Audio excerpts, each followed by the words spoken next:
So, happy Sunday mga Lord. So, ang adlong Domingo no, muna pinakanindot nga adlaw sa matag semana. Kay mao ni pinaka-relax na to nga adlaw o mabuhat po na to mga tatasagsang buhaton sa balay.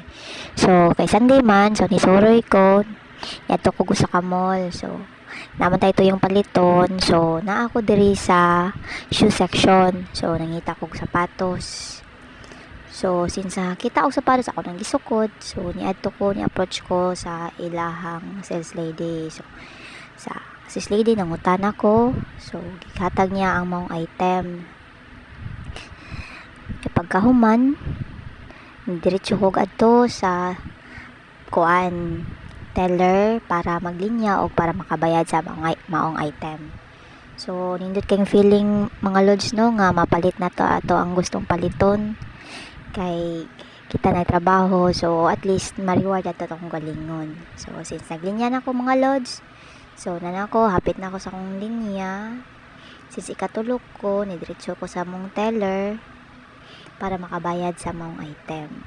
So nalipay jud kog dako mga lods nga napalit na ako akong gustong paliton.